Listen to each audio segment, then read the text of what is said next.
சரி, இந்த வளமை போலதான் கேள்விகள் கேட்கப்படும், அதற்குரிய ஆன்சர்ஸும் தரப்படும். ரைட், இவ்வாறுதான் இந்த டைட்டானியம் ஆக்சைடு டிஸ்கஷன் போகுது. ஓகே பிள்ளைகள், நான் கேள்விகள் கேட்க முதல்ல உங்களுக்கு சில நோட்ஸ் தாரன், அதை எழுதி கொள்ளுங்க. முதலாவது பாயிண்ட்,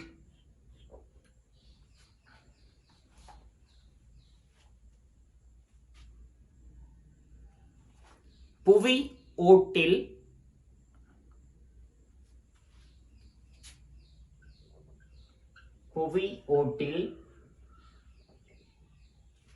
மூலகங்களின் சதவீத இருக்கையில்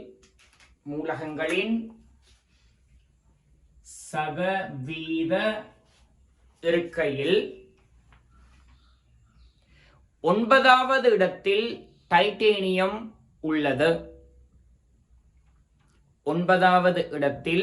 டைட்டேனியம் உள்ளது.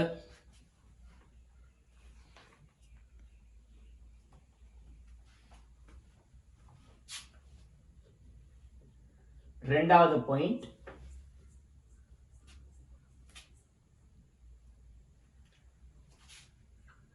டைட்டேனியம் ஆக்சைடு இன் உயர் உருகுநிலை, உயர் உறுதித்தன்மை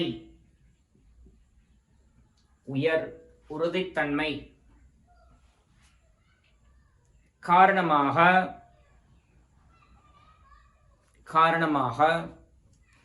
டைட்டேனியம் உலோகம்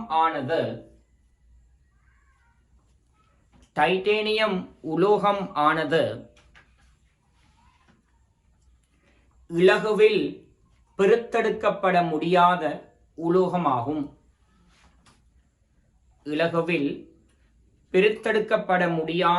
உலோகமாகும்.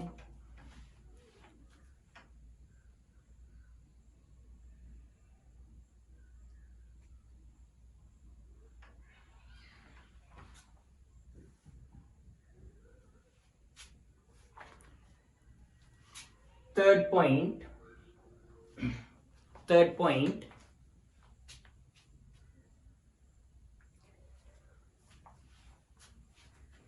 டைட்டேனியம் அடங்கியுள்ள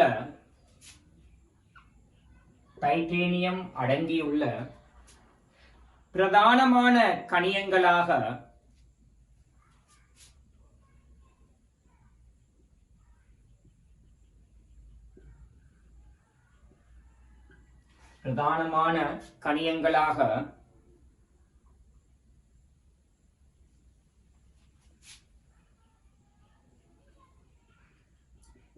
இல்மனைட், ரூட்டைல் என்பன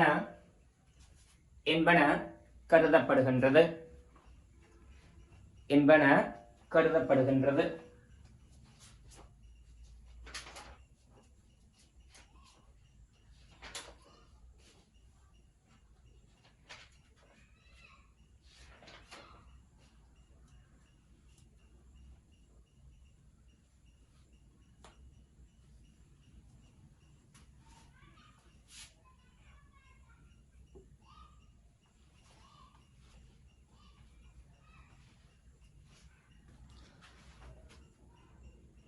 அடுத்த பாயிண்ட், இலங்கையில்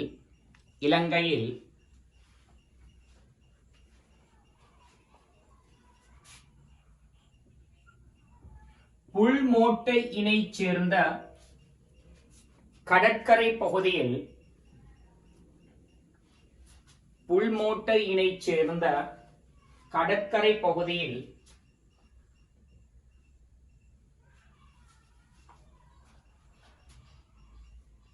அதிகளவு இல்மனைட் காணப்படுகின்றது.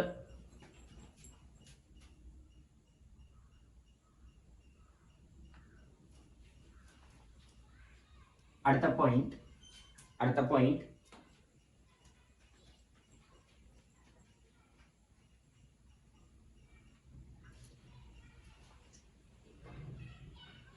ilmenite ஆனது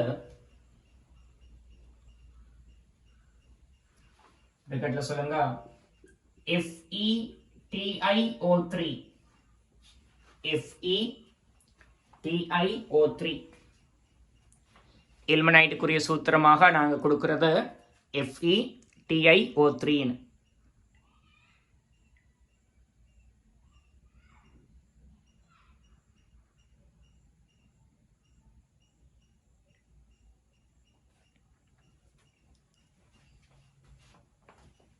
ilmenite ஆனது கிட்டத்தட்ட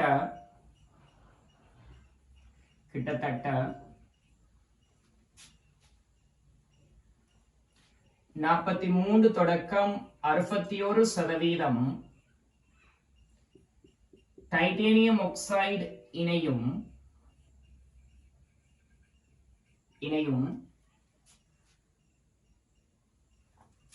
34 தொடக்கம் 39% FeO இணையும் கொண்டது.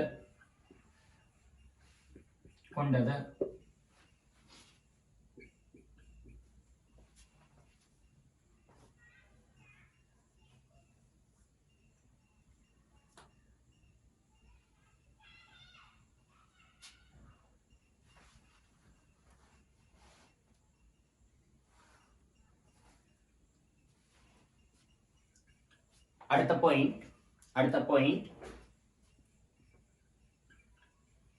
ilmenite ஆனது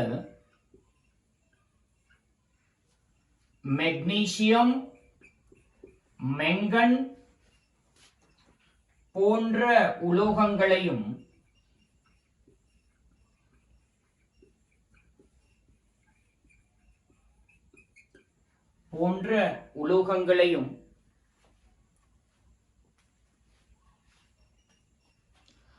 அளவிடக்கூடிய அளவு கொண்டிருக்கும்.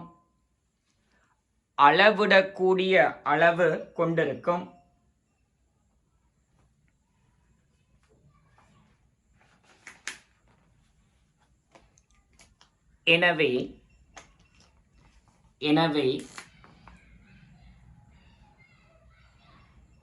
ilmenite ஆனது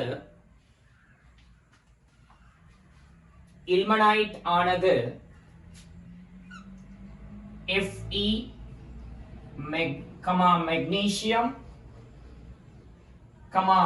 மெங்கன், டைட்டேனியம் ஆக்சைடு என கூறப்படும்.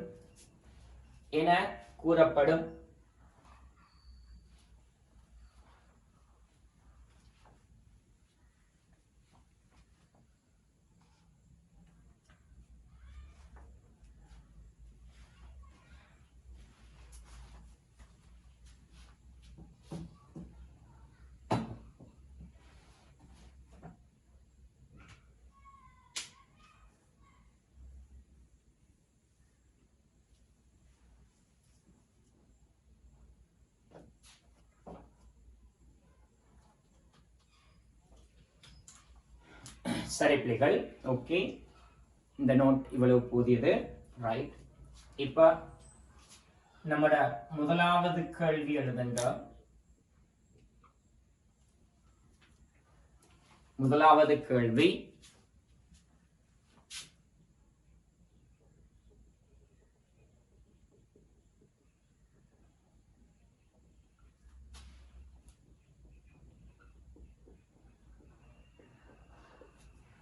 ilmenite இணை பயன்படுத்தி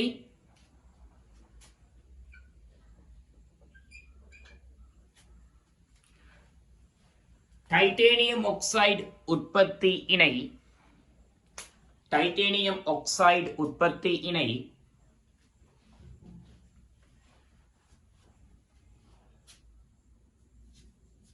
சுருக்கமாக விளக்குக.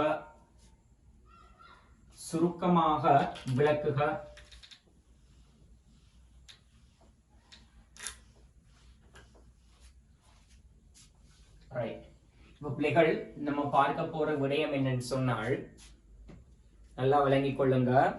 நம்மட சிலபஸ்ல ரூடைல் பயன்படுத்தி டைட்டேனியம் ஆக்சைடு எப்படி தயாரிக்கிறதுக்குரிய நோட்ஸ் தான் இருக்குது, அதுக்குரிய படிமுறைகள் தான் இருக்குது. யாரை பயன்படுத்தி? ரூடைல பயன்படுத்தி எப்படி டைட்டேனியம் ஆக்சைடு தயாரிக்கின்ற விடயம் தான் இருக்குது நம்மட சிலபஸ்ல. ஆனால் பிள்ளைகள் டைட்டேனியம் ஆக்சைடு தயாரிக்கிறதுக்கு ரூடைல மட்டுமில்ல இல்மனைட்டையும் பயன்படுத்தலாம். ரைட்? அந்த இல்மனைட்டை பயன்படுத்தி எவ்வாறு டைட்டேனியம் ஆக்சைடு உற்பத்தி செய்கின்ற பிள்ளைகள் ஒரு ஒரு சுருக்கமான ஒரு விளக்கம் உண்டு, நீங்க தெரிஞ்சிருக்கணும். அதை எப்படி இல்மனைட்டை பயன்படுத்தி டைட்டேனியம் ஆக்சைடு தயாரிக்கின்ற. ஓகே, இத பிள்ளைகள் நம்ம நோட் பண்ணிக்கொள்ளும். அந்த கேள்விக்குரிய ஆன்சர் எழுதிக் கொள்ளுங்க.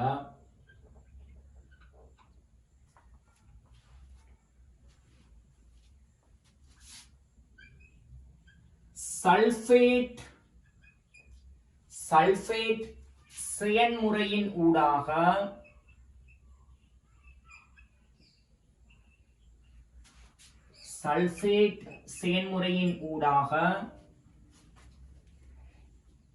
இல்மனைட்டில்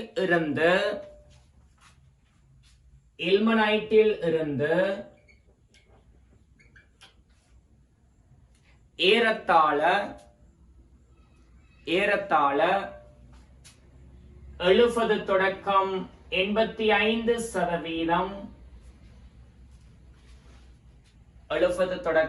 85% தூய்மையான டைட்டேனியம் ஆக்சைடு இணை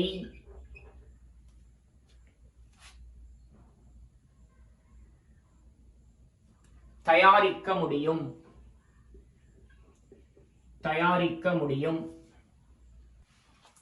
இது பழமையான ஒரு செயல்முறையாகும்.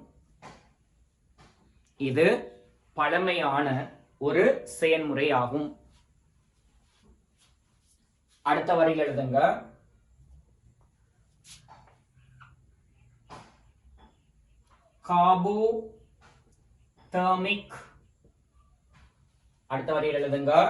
கார்போதெர்மிக் தாழ்த்தல் முறையின்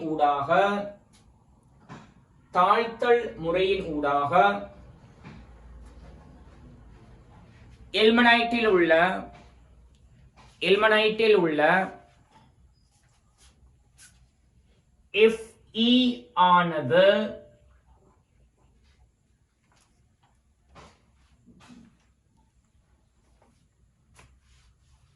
இம்முறையில்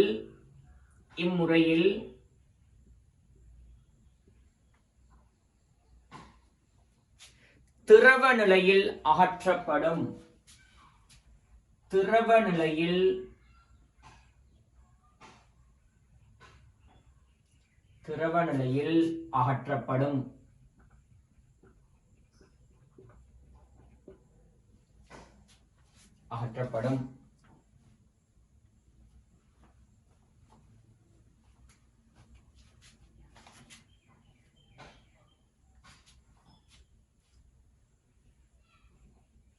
அதாவது தரப்பட்ட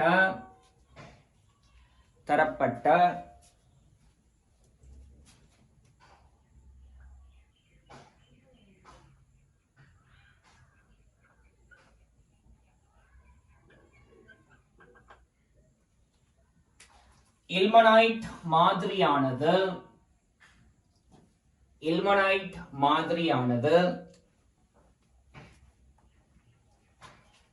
கட்கரி கொண்டு தாழ்த்தப்படும்.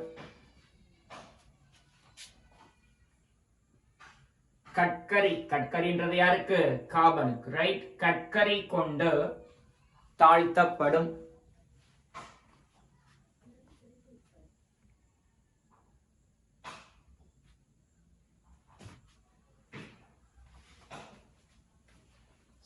அதுக்குரிய தாக்கம் என்னன்னு சொன்னார் பிள்ளைகள், FeTiO3 இல்மனைட். இத பிள்ளைகள் நம்ம கார்பனை கொண்டு தாழ்த்தல் செய்யறோம். இந்த நேரத்துல இங்க இருக்கிற Fe வந்து திரவ நிலையில அகற்றப்படும். டைட்டேனியம் வந்து டைட்டேனியம் ஆக்சைடு திண்மமாக அகற்றப்படும். டைட்டேனியம் வந்து டைட்டேனியம் ஆக்சைடு திண்மமாக அகற்றப்படும். இந்த சமயத்துல கார்பனீராக்சைடு வாயு வெளியேற்றம் காணப்படும். கார்பனீராக்சைடு வாயு வெளியேற்றம் காணப்படும். ஸோ 2 FeTiO3 கார்பனுடன் தாக்கமடைவதனூடாக 2 Fe திரவம், 2 டைட்டேனியம் ஆக்சைடு திண்மம் and CO2 வாயு வெளியேற்றம் காணப்படுது. ரைட். ஸோ இதுக்கு நம்ம என்ன முறைன்னு சொல்றோம் பிள்ளைகள்? சல்பேட்டு செயல்முறை. இல்மனைட்டிலிருந்து நல்லா வழங்கிக்கோ, இல்மனைட்டிலிருந்து டைட்டேனியம் ஆக்சைடு உற்பத்தி செய்யறதுக்குரிய பேர் என்ன? சல்பேட் செயல்முறை. ரைட். இந்த செயல்முறை சம்பந்தமாக நீங்க இந்த விடயங்கள் தெரிஞ்சிருந்தால் அது போதியது பிள்ளைகள். இதுக்கு மேல எதுவும் நீங்க தெரிஞ்சிருக்க வேண்டிய அவசியம் இல்லை.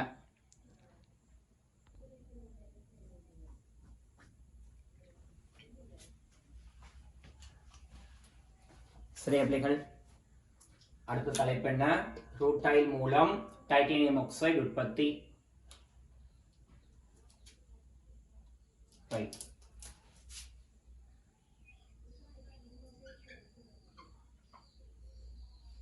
ஃபர்ஸ்ட் क्वेश्चन போடுவோமா செகண்ட் क्वेश्चन போடுவோமா? செகண்ட் क्वेश्चनலயே போடுவோமே. ஃபர்ஸ்ட் क्वेश्चन இல்மனைட்ல இருந்து தயாரிக்கிறத பார்த்தோம். ரைட். Second question.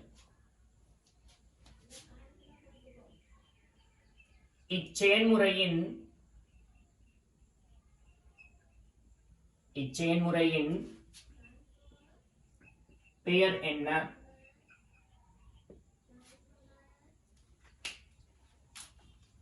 என்ன பிள்ளைகள் ஆன்சர்? என்ன ஆன்சர்? குளோரைடு செயல்முறை. இல்மனைட்டிலிருந்து டைட்டேனியம் ஆக்சைடு தயாரிக்கிறது என்ன?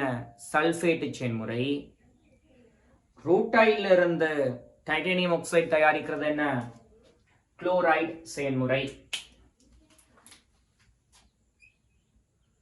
Question 3.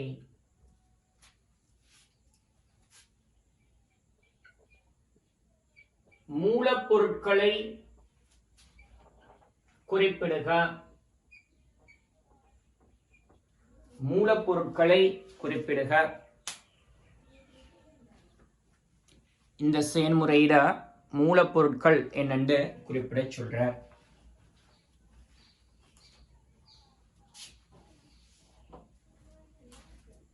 என்ன பிள்ளைகள் மூலப்பொருட்கள்? Rutile, Gadkari,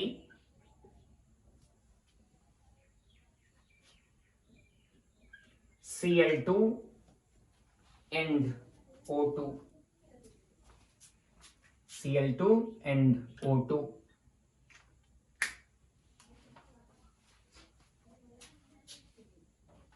Right.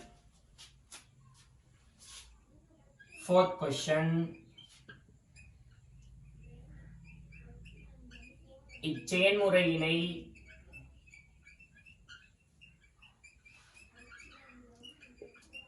சுருக்கமாக விளக்குக. இச்செயல்முறையினை சுருக்கமாக விளக்குக.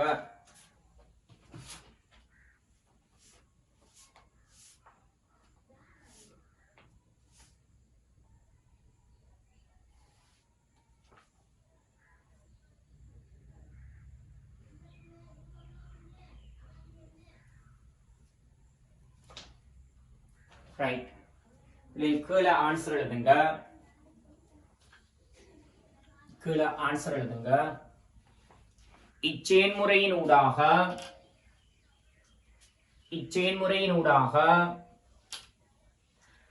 90% மேற்பட்ட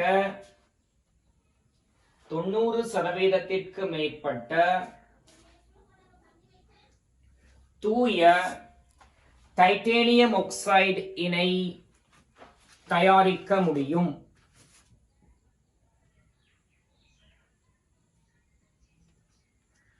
தூய டைட்டேனியம் ஆக்சைடு இணை தயாரிக்க முடியும்.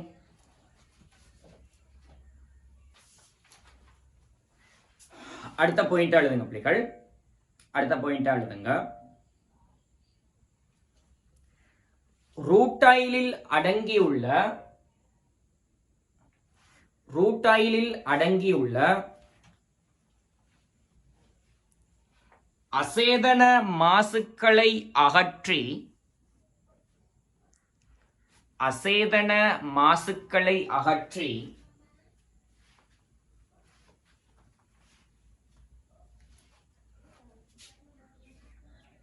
70% தூய்மையான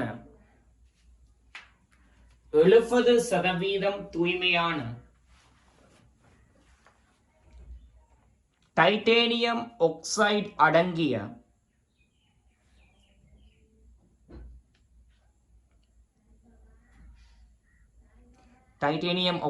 அடங்கிய ரூட்டைல் மாதிரி இணை தயாரித்துக் கொள்ளல்.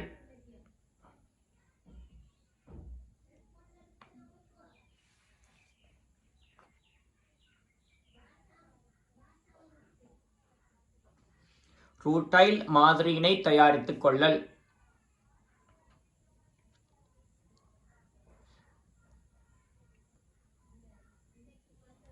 பின்னர்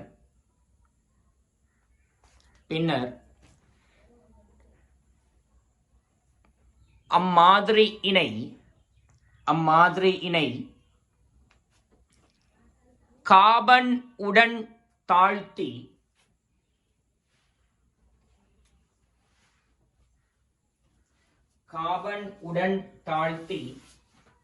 தொடர்ந்து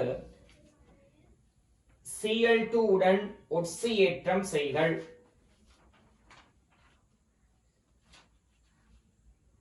Cl2 உடன் ஒட்சியேற்றம் செய்தல். ரைட். தேர்ட் பாயிண்ட் எழுதிக் கொள்ளுங்க.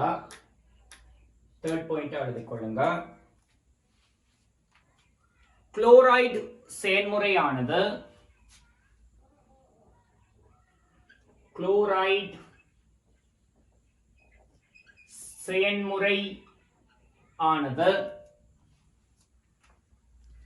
பின்வருமாறு 2 படிகளில் நடைபெறும்.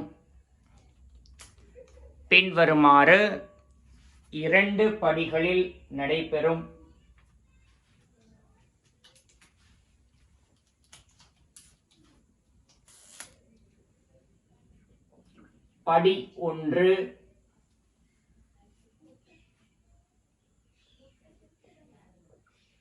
குளோரினேற்றம்.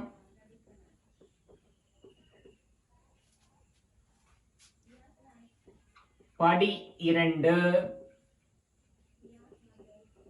ஒட்சியேற்றம். படி 1 குளோரினேற்றம். படி 2 ஒட்சியேற்றம்.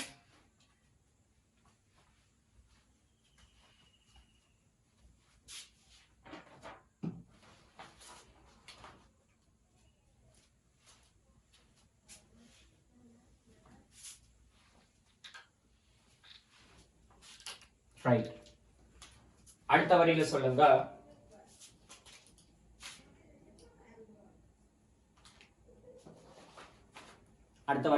பிள்ளைகள். குளோரினேற்றம்.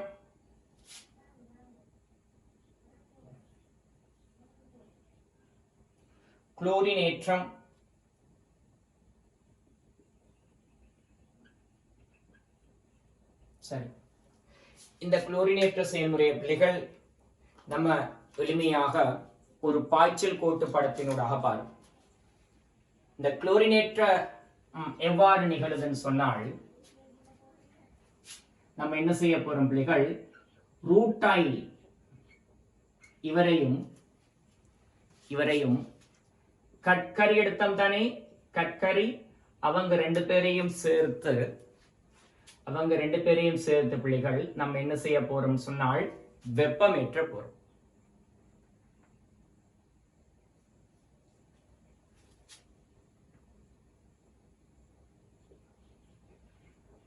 கலவையின் இந்த ரூட்டைல் என்று கற்கரை இருக்குதானே, இந்த கலவையின் ஈரலிப்பை நீக்குவதற்கு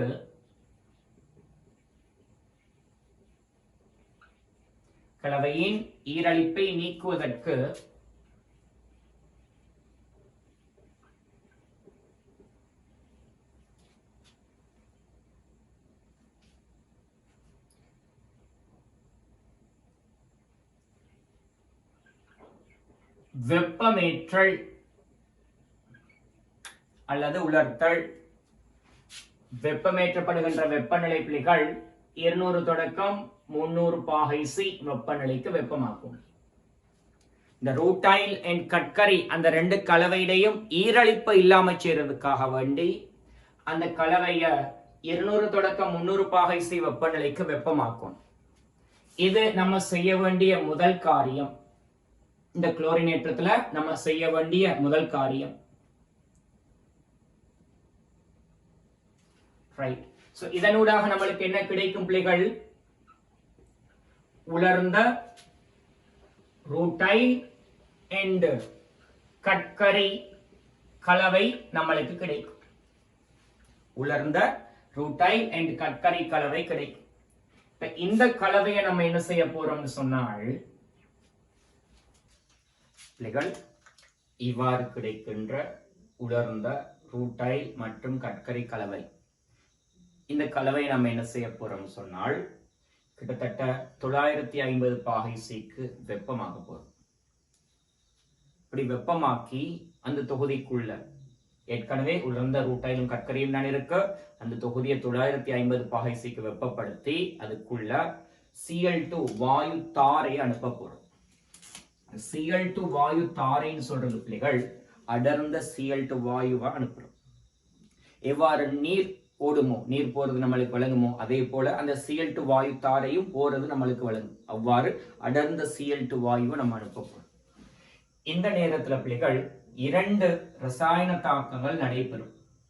இதுதான் அந்த 2 ரசாயன தாக்கங்கள்.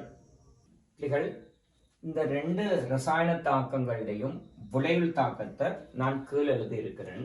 இதுதான் விளைவில் தாக்கம். இந்த விளைவில் தாக்கம் பிள்ளைகள் ஒரு புற வெப்ப தாக்கம். காரணம் என்ன? நம்மளோட முதலாவது தாக்கம் இருக்குதானே பிள்ளைகள், இந்த முதலாவது தாக்கம்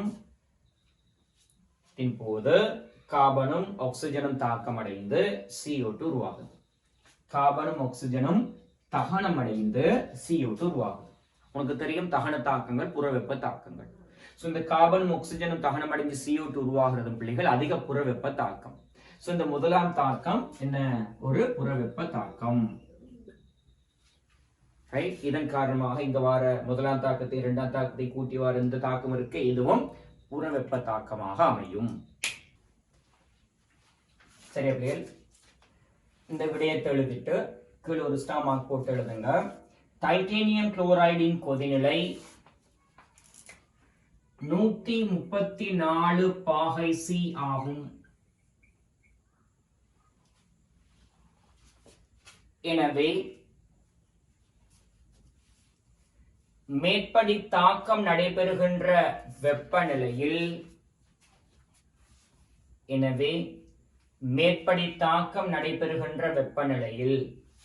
உனக்கு தெரியும் இந்த தாக்கம் நடக்கிற வெப்பநிலை என்னது?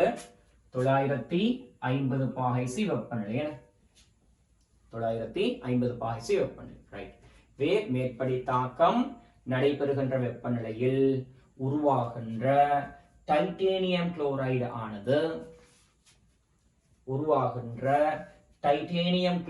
ஆனது வாயு நிலையில் காணப்படும்.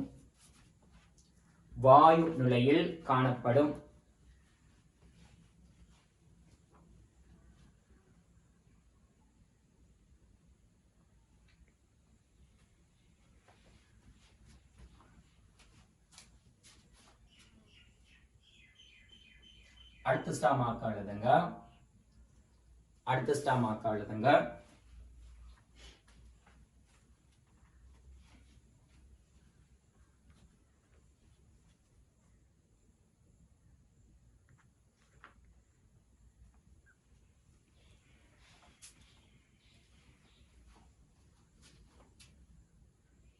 மேலும் மேலும் சில இடைத்தாக்கங்கள் காரணமாக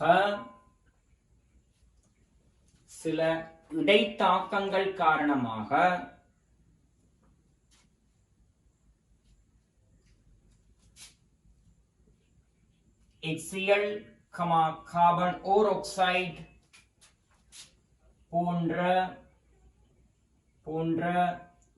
வாயுக்களும்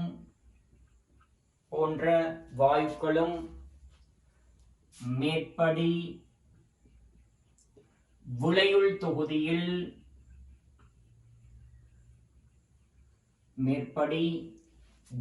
தொகுதியில் காணப்படும்.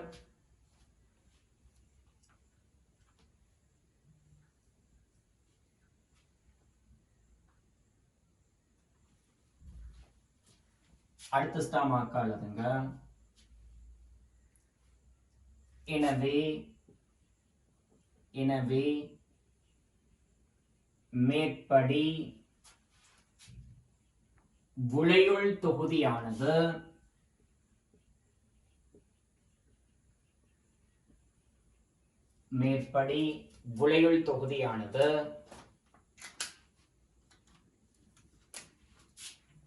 TiCl4 கேஸ்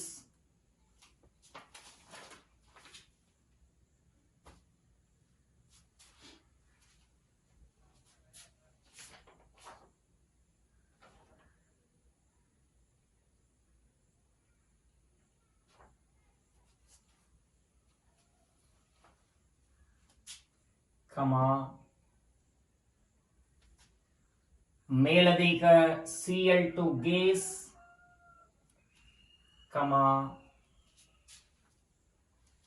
உருவாகிய கார்பன் ஈராக்சைடு கேஸ், HCl கேஸ், கார்பன் ஓராக்சைடு கேஸ், தூசு துணிக்கைகள் என்பவற்றை கொண்டிருக்கும்.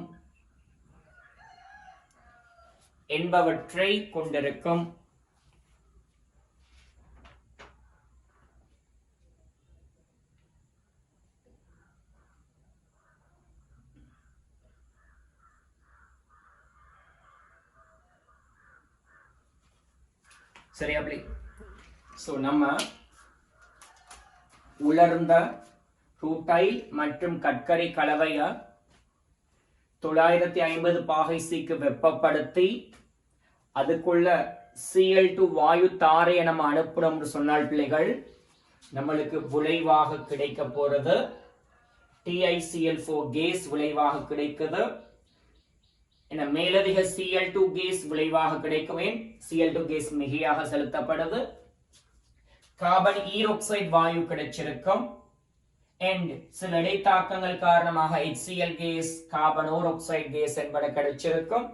மட்டுமல்ல, அந்த தொகுதிக்குள்ள சில தூசு துணிக்கைகளும் காணப்படும். இதெல்லாம் பிள்ளைகள் நம்மளுக்கு விளைவாக கிடைக்க போகுது.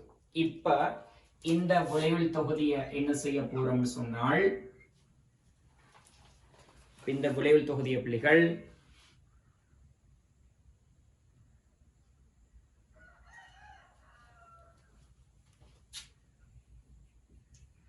அசேதன எழுதிக் கொள்ளுங்க. அசேதன மாசுக்கள் அகற்றிய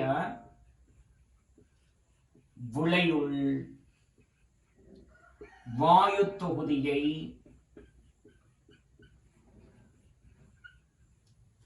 அசேதன மாசுக்கள் அகற்றிய விளையுள் வாயு தொகுதியை குளிர்வித்தல்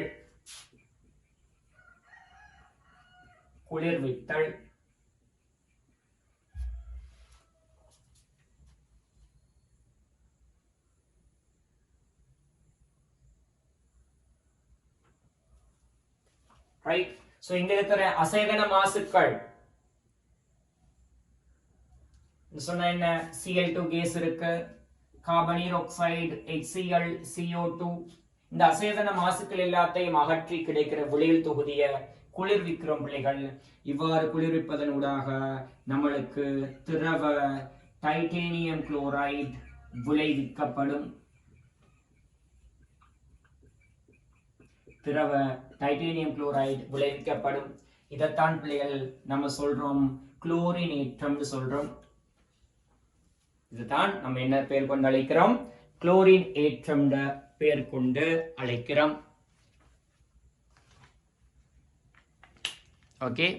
ஸோ நம்ம குளோரின் ஏற்றம் செஞ்சாச்சு. இது படி 1. படி 2 என்ன பிள்ளைகள், குளோரின் ஏற்றம் செய்யப்பட்ட கலவையை ஒட்சி ஏற்றம் செய்தல் படி 2 இருக்க போகுது. சரி அப்படி. அப்ப இந்த குளோரின் ஏற்றத்துல 3 படிமுறைகள் இருக்கு. ஒரு படிமுறை என்ன, ரூட்டைல் கட்கரி கலவையில் இருக்கிற ஈரழிப்பை இல்லாம செய்யும். ஈரழிப்பு இல்லாம செஞ்சு உலர்த்தும். இது முதலாவது வேலை. ரைட். இதுக்காக வேண்டி என்ன செய்யறோம், தொகுதியை 200 தொடக்கம் 300 பாகை வெப்பநிலைக்கு வெப்பப்படுத்துறோம். கிடைக்கிற விளைவு கலவை என்ன செய்யறோம், 950 பாகை வெப்பப்படுத்தி Cl2 வாயு தாரை அனுப்புறோம். அந்த நேரத்தில் பிள்ளைகள் 2 தாக்கங்கள் நடக்குது. ஒன்று என்ன, டைட்டேனியம் ஆக்சைடு கட்கரியுடன் தாக்கம் அடைந்து டைட்டேனியம் திண்மத்தை கொடுக்குது.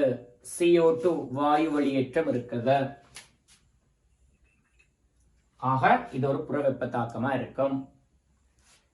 அடுத்ததாக என்ன, உருவான டைட்டேனியம் திண்மம் Cl2 கேஸோட தாக்கம் அடைந்து டைட்டேனியம் குளோரைடு வருது. வார டைட்டேனியம் குளோரைடு என்ன பௌதிக நிலையில கிடைக்குது, வாயுவாக கிடைக்குது. அதுக்கு என்ன காரணம், தொகுதியில வெப்பநிலை 950 பாகைசில் இருக்குதுன்னு சொன்னால் பிள்ளைகள், உனக்கு தெரியும் டைட்டேனியம் குளோரைடுல கொதிநிலை 134 பாகைசி. சோ 950 134 விட பெருசு. சோ கிடைக்கிற டைட்டேனியம் குளோரைடு வாயுவாகத்தான் கிடைக்கும். ரைட். சோ இந்த இரண்டாவது ஸ்டெப்ல நம்மளுக்கு நிறைய வாயுக்கள் கிடைக்குது. தேவையான டைட்டேனியம் குளோரைடு வாயுவாக கிடைக்குது. CO2 கேஸ் கிடைக்குது, கார்பனோர் ஆக்சைடு கிடைக்குது, HCl கிடைக்குது, எஞ்சிய Cl2 கேஸ் கிடைக்குது, மற்றும் தூசு துணிக்கைகள் எல்லாம் கிடைக்குது. அப்படி ஒரு கலவை நம்மளுக்கு கிடைக்குது. அந்த கலவையிலிருந்து நம்ம டைட்டேனியம் குளோரைடை மட்டும் வேறுபடுத்தி எடுக்கிறோம். இதுக்காக வேண்டி என்ன செய்யறோம், அங்க இருக்கிற அசேதன மாசுக்களை அகற்றி அந்த தொகுதியை என்ன செய்யறோம் பிள்ளைகள், குளிர்வித்தல் செய்யறோம். இதனூடாக தேவையான டைட்டேனியம் குளோரைடு திரவ நிலையில நம்மளுக்கு கிடைக்குது. சரி, படி 2க்கு வருவோம். படி 2ன்றது பிள்ளைகள் ஒட்சி ஏற்றம். சோ இதுல கீழ் எழுதிக் கொள்ளுங்க, பெரிதாக விளங்குறது கொண்டும் இல்ல. குளோரின் ஏற்ற செயல்முறையினூடாக தயாரிக்கப்பட்ட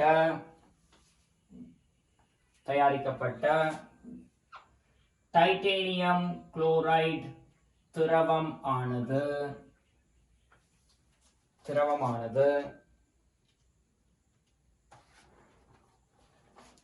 O2 உடன் தாக்கமடைய செய்யப்படுவதன் ஊடாக O2 உடன் தாக்கமடைய செய்யப்படுவதன் ஊடாக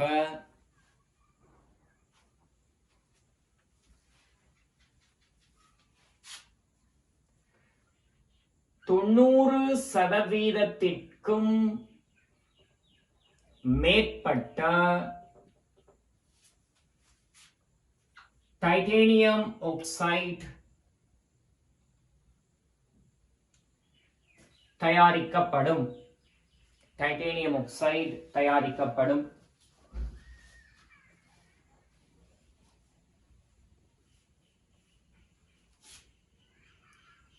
சோ இங்க நடக்கிற தாக்கம் என்ன பிள்ளைகள், இந்த டைட்டேனியம் குளோரைடு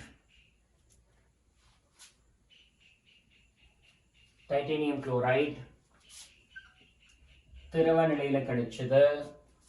இது பிள்ளைகள் ஆக்சிஜன் வாயுவுடன் தாக்கமடைய செய்யப்படுவதனூடாக நம்மளுக்கு டைட்டேனியம் ஆக்சைடு திண்ம நிலையில விளைவிக்கப்படுது. இந்த இடத்துல Cl2 வாயு வெளியேற்றமும் காணப்படும். Cl2 வாயு வெளியேற்றமும் காணப்படும். ரைட், அவ்வளவுதான் பிள்ளைகள் ஒட்சியேற்றம். ஓகே, ஐந்தாவது கேள்வியா எழுதுங்க.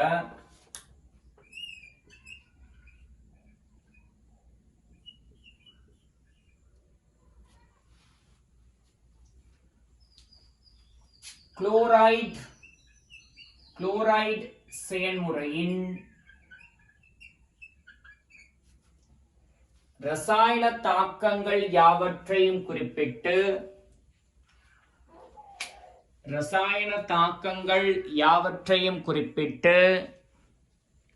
ஒட்டுமொத்த தாக்கத்தை தருக.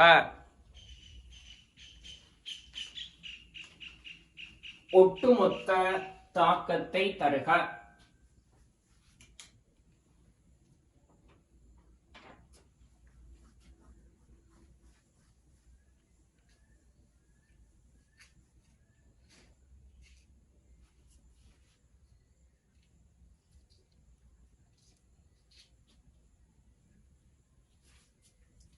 இங்க நடக்கிற தாக்கங்கள் என்ன பிள்ளைகள்?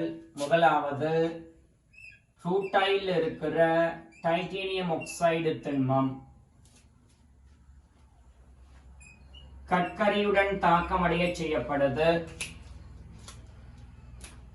விளைவாக டைட்டேனியம் திண்மமும் CO2 கேஸும் கிடைக்குது. முதலாவது தாக்கம். இரண்டாவது தாக்கம் என்ன? உருவான டைட்டேனியம் திண்மம் Cl2 கேஸுடன் தாக்கமடைந்து TiCl4 குளோரைடு கேஸ் கிடைக்குது. சோ இந்த ரெண்டு தாக்கங்களையும் விளைவு தாக்கம் எனது டைட்டேனியம் ஆக்சைடு திண்மம் கார்பன் திண்மம் Cl2 கேஸ் தாக்கமடைந்து TiCl4 கேஸும் CO2 கேஸும் கிடைக்கிறது. இதன் பிறகு நடைபெறுகின்ற தாக்கம் என்ன பிள்ளைகள்?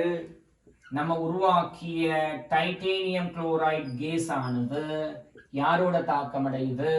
O2 கேஸுடன் தாக்கமடையுது. O2 கேஸுடன் தாக்கமடையுது. விளைவாக தூய்மையான டைட்டேனியம் ஆக்சைடு திண்மமும் 90% தூய்மையான டைட்டேனியம் ஆக்சைடு திண்மமும் 2 Cl2 கேஸும் கிடைக்குது. இங்க நடக்கிற ஒட்டுமொத்த தாக்கம் என்ன? ஒட்டுமொத்த தாக்கம் எழுதணும் சொன்னால் இதுவும் கேன்சல் ஆகும் தானே. இங்க நடைபெறுகின்ற ஒட்டுமொத்த தாக்கம் டைட்டேனியம் ஆக்சைடு திண்மம் தூய்மையற்றது கற்கரியுடனும் O2 கேஸ் உடனும் தாக்கமடைந்து தேவையான தூய்மையான டைட்டேனியம் ஆக்சைடு திண்மம்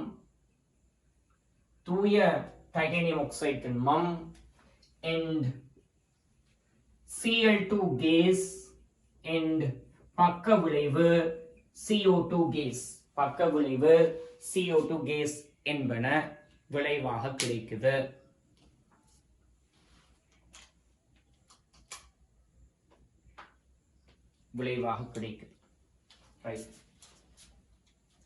அது மட்டும் இல்லாம உங்களுக்கு தெரியும், இந்த முதல் ரெண்டு தாக்கங்களும் நடைபெறுகின்ற வெப்பநிலை என்ன வெப்பநிலை? 950 பாகை சி வெப்பநிலை.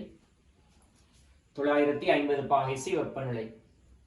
இதே போல இந்த டைட்டேனியம் குளோரைடு திரவம் இருக்குதானே, இந்த டைட்டேனியம் குளோரைடு திரவமும் O2 கேஸும் தாக்கம் அடைகின்ற வெப்பநிலை பிள்ளைகள் 1000 பாகை சி வெப்பநிலை.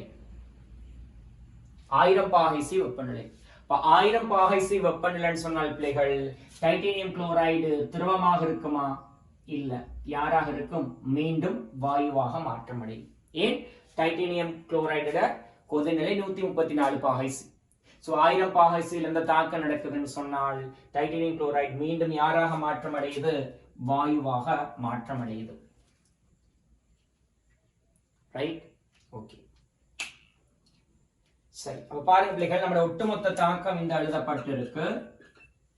இந்த தாக்கத்துல இப்ப சொல்லுங்க, நம்ம மூலப்பொருளாக யாரையெல்லாம் பயன்படுத்தினது? மூலப்பொருளாக பயன்படுத்தினது ரூட்டைல் பயன்படுத்தினோம், கட்கரி பயன்படுத்தினோம், O2 கேஸ் பயன்படுத்தினோம், Cl2 கேஸ் பயன்படுத்தினோம் இல்லையா? இதுல இந்த Cl2 கேஸ் தொழிற்பாடு என்னன்னு சொல்லுங்க பாப்போம். ஒட்டுமொத்த தாக்கத்தை பாரு. Cl2 கேஸ் இருக்குதா ஒட்டுமொத்த தாக்கத்துல? அதாவது தாக்கியாக இல்ல விளைவாக இருக்குதுன்னு.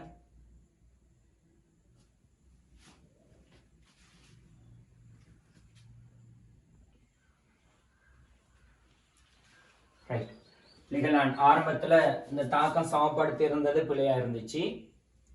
ஸோ இந்த இடத்துல 2 Cl2 தாக்கம் அடையுது, அப்பதான் டைட்டேனியம் குளோரைடு இது உருவாகும்.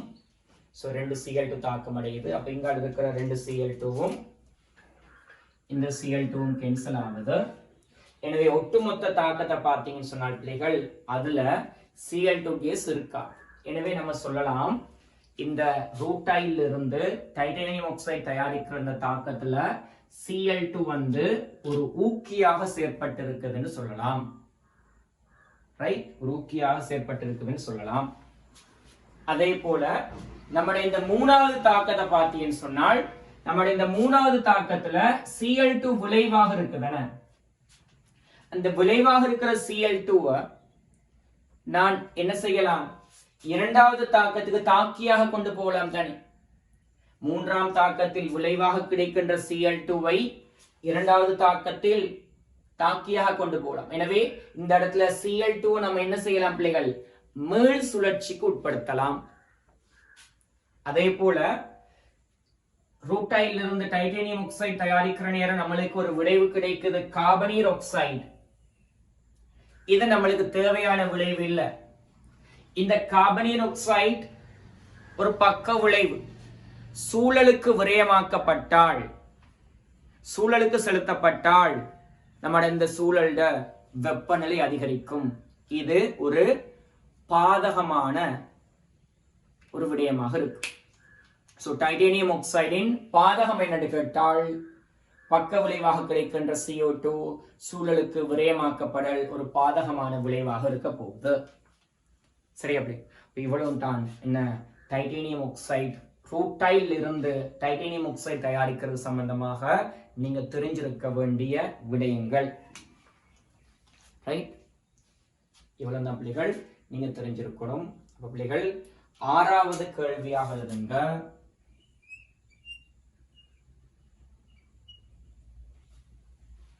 ஆறாவது கேள்வியாக எழுதுங்க. மேற்படி செயல்முறையில்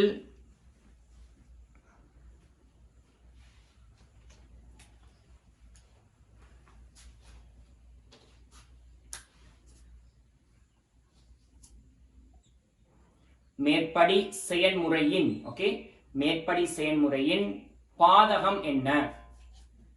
சாதகம் இல்லைன்னா பாதகம். மேற்படி செயல்முறையின் பாதகம் என்ன?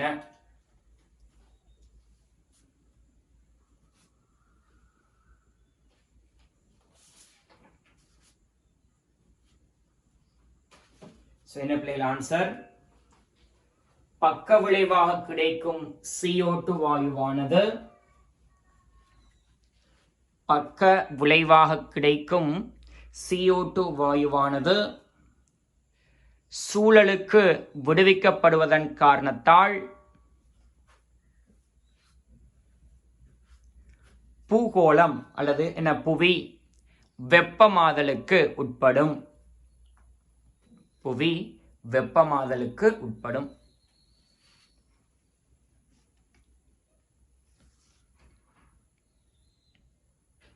இதான் என்ன டைட்டேனியம் ஆக்சைடு உற்பத்தியில் இருக்கிற பாதகமான ஒரு செயற்பாடு. ரைட்?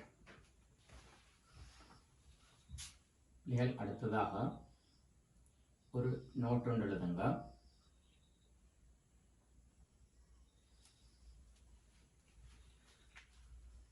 உட்செயற்ற படிமுறையின் ஊடாக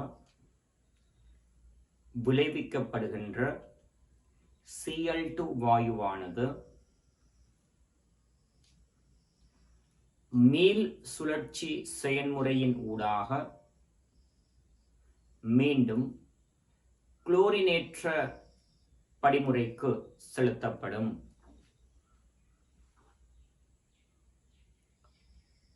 ரைட், என்ன சொல்லப்படுது?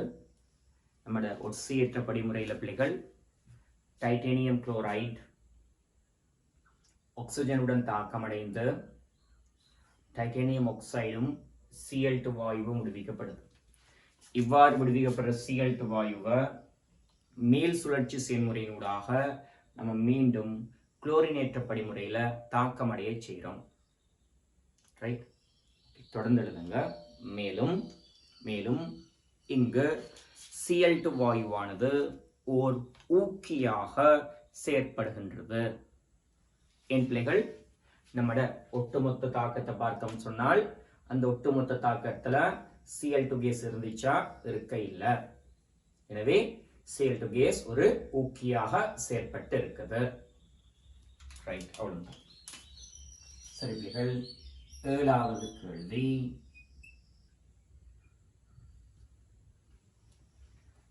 டைட்டேனியம் ஆக்சைடின் பயன்களை குறிப்பிடுக. டைட்டேனியம் ஆக்சைடின் பயன்களை குறிப்பிடுக. சரி பிள்ளைகள், டைட்டேனியம் ஆக்சைட பயன்களை நீங்க உங்களோட ரிசோர்ஸ் புக்கை பார்த்து எழுதிக் கொள்ளுங்க. ரிசோர்ஸ் புக்ல 33வது பக்கத்துல தரப்பட்டு இருக்கு.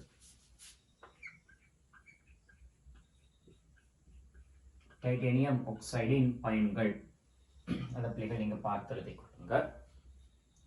இதுல ஒரு முக்கியமான பயன் தான் பிள்ளைகள், இந்த பெயிண்ட் தயாரிக்கிறதுக்கு நம்ம டைட்டேனியம் ஆக்சைடை பயன்படுத்தலாம்.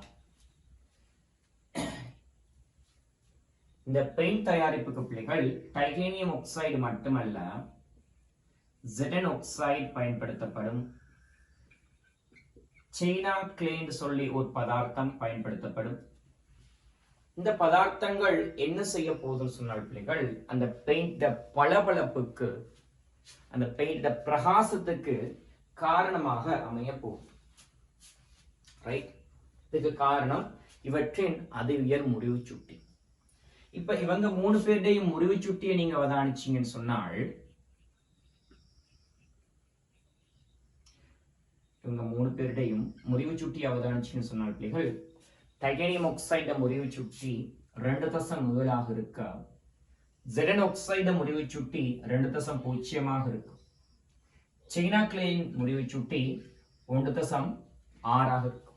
பாருங்க, இவங்க 3 பேர்லயுமே உயர் முறிவு சுட்டி உடையதாக இருக்கிறது யாரு? இந்த டைட்டேனியம் ஆக்சைடு. சோ பெயிண்ட் தயாரிப்புல கூடுதலாக பயன்படுத்தப்பட்ட ஒரு பதார்த்தமாக இந்த டைட்டேனியம் ஆக்சைடு காணப்படுது. இவ்வளவுதான் நம்ம டைட்டேனியம் ஆக்சைடு தயாரிப்பு சம்பந்தமாக அறிந்திருக்க வேண்டிய தியரி பகுதிகள்.